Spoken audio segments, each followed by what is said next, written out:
मुलीच्या आईला ही घटना समजली, ती पहिल्यांदा पोलीस स्टेशनला आली. पोलीस स्टेशनचं प्रोसेस आहे की अशा केसेसमध्ये सगळ्यात आधी काय होतं, मेडिकल. त्यामुळे मेडिकलला 3-4 तास गेले आणि त्याच्यानंतर ज्या वेळेला छोट्या बेबींना घेऊन पोलीस स्टेशनला आले, ही पॉक्सोची केस आहे. लहान लहान चिमुरड्या 2, 4, 4.5 वर्षाच्या, ज्यांना आपल्या शरीराची ओळख नाही, त्यांना बोलतं करणं की तुमच्यासोबत काय झालं, हे केवढं मोठं स्किल आहे पोलिसांचं. की त्या मुलींना छोटे छोटे प्रश्न विचारणं, ज्याच्याने त्यांच्या मनावरही परिणाम होऊ नये आणि त्यांच्या सोबत काय झालंय हे विक्रम बातमी, म्हणजे त्या ठिकाणी FIR साठी जी स्टेटमेंट लागतं ते बोलतं करण्यासाठी पोलिसांना वेळ लागला. एखादी मोठी मुलगी असती 12, 13, 14, 15, 16 वर्ष, त्याच्या पुढच्या, त्यांना माहिती आहे माझ्यासोबत काय झालंय. पण 4 वर्षाच्या मुलीला ज्या वेळेला अशा खाणेरड्या प्रकाराला सामोरं जावं लागतं, त्यावेळेला तिला बोलतं करण्यासाठी पोलिसांना सुद्धा वेळ लागला. FIR झाल्यानंतर ताबडतोब त्याच वेळेला 2 तासाच्या आत आरोपीला मुसक्या त्या ठिकाणी आवडलाय. त्या हरामखोराला ताब्यात घेतलं पोलिसांनी. यामध्ये सरकार म्हणून काय, SIT ची स्थापना केली गेली. उज्ज्वल निकमांसारखे वकील या केसला देण्यात आले आणि त्यामुळे सरकार म्हणून अशा गोष्टी टाळण्यासाठी जे जे काही करता येईल ते सरकारने त्या ठिकाणी केले. संस्थेची सुद्धा चौकशी लावायला त्या ठिकाणी सांगितले आणि ते सुद्धा होईल. मला भीती या गोष्टीची आहे. मी आता वरिष्ठ पोलीस त्या ठिकाणी बसले होते. मी साहेबांना विचारले की साहेब, मला भीती आहे की या दोघी होत्या की आणखी कोणी आहे का, कारण ही शक्यता नाकारता येत नाही. आपण कायदे केले, आपल्याकडे पोलीस आहे, आपल्याकडे सरकार आहे, पण हे विकृत हरामखोर समाजामध्ये फिरतायत आणि त्यांना ताळबंद घालण्यासाठी आपल्याला पण तितकंच सजग राहायला पाहिजे. कालचा जो जनतेचा उद्रेक बघितला, रास्ता रोको झाला, बसेस फोडण्यात आल्या, हे सगळं आम्ही समजू शकतो. पण मला आश्चर्य आहे की आता स्थानिक आमदार आमचे कथोरे साहेब हे अगदी मला वाटतं सुरुवातीपासून तर शेवटपर्यंत काल संपूर्ण त्या प्रक्रियेमध्ये होते. त्याच्या आधी पण होते. आमचे नेते गिरीश महाजनही त्या ठिकाणी आले होते. केसरकर साहेबही आले होते. कथोरे साहेबांनी सांगितलं की याच्यामध्ये, आणि पोलिसांनाही सांगितलं की ते डिटेन्शन करण्यात आले. बरेच लोक मुंबईहून त्या ठिकाणी आले आंदोलन करण्यासाठी. आंदोलन करणं आपला हक्क आहे, आपला अधिकार आहे, पण ज्या पद्धतीने त्याला वेगळं स्वरूप दिलं गेलं याचं मात्र मला दुःख आहे. आंदोलकांच्या हातामध्ये बॅनर होते, कसले, लाडकी बहीण योजना रद्द करा.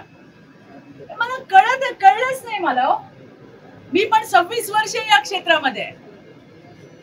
सरकार कुणाचं पण असू दे, हे विषय राजकीय नाहीच आहे, पण सरकार काय करतंय हे मात्र नक्की बघणं आमच्यासारख्या कार्यकर्त्यांचं काम आहे. आणि मला याच्यामध्ये तुम्हाला सगळ्यांना विचारायचंय की सरकार म्हणून ज्या ज्या गोष्टी सरकारने करायला पाहिजे त्यातली कुठली गोष्ट आहे जी सरकारने केली नाही. पोलिसांना बडतर्फ केलं, संस्था चालकांची इन्क्वायरी लावली, SIT बसवली, उज्ज्वल निकमांसारखे वकील दिले, आरोपीला पकडलं, फास्ट ट्रॅकला केस चालवतोय. सरकार म्हणून जे जे काही आयुध सरकारकडे होती ती सगळी वापरली. मग या आंदोलनामध्ये लाडकी बहीणला योजना नको अशी का बॅनर लागले? हे बदलापूरकरांनी लावले. इथे कित्येक महिला आहेत. आता एक ताई, त्या कुठे गेल्या गुलाबी साडीवाल्या?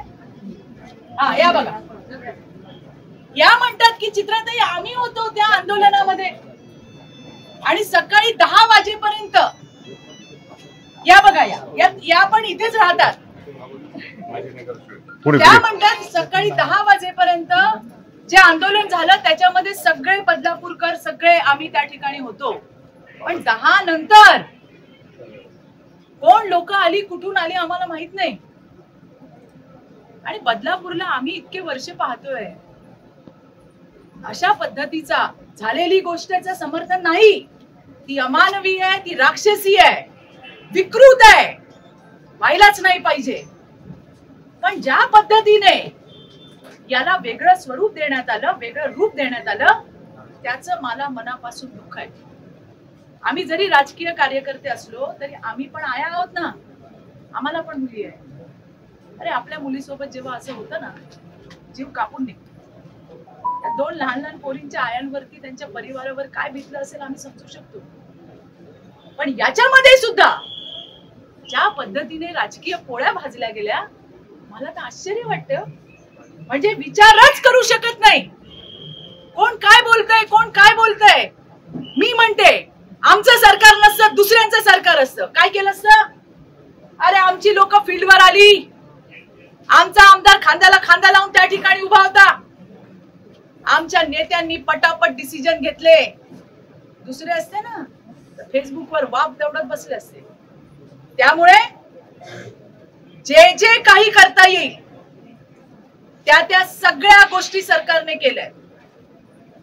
मला तर आणखी पुढे जाऊन आम्ही शिक्षण मंत्र्यांना आता त्या ठिकाणी सांगणार आहोत की सगळ्या शाळांमध्ये महिला स्टाफ ठेवा.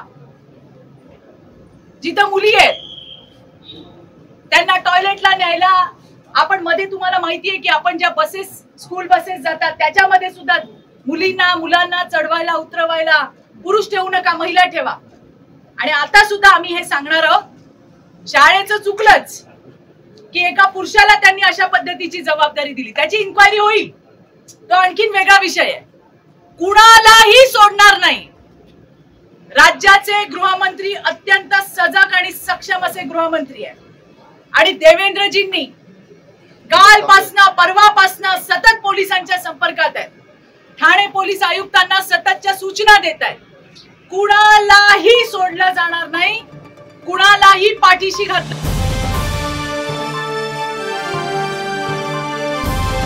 समाजकारण, प्रशासन आणि राजकारणातल्या अचूक विश्लेषणासाठी बखर लाईव्हच्या सोशल मीडिया प्लॅटफॉर्म्सना लाईक, फॉलो आणि सबस्क्राईब करा.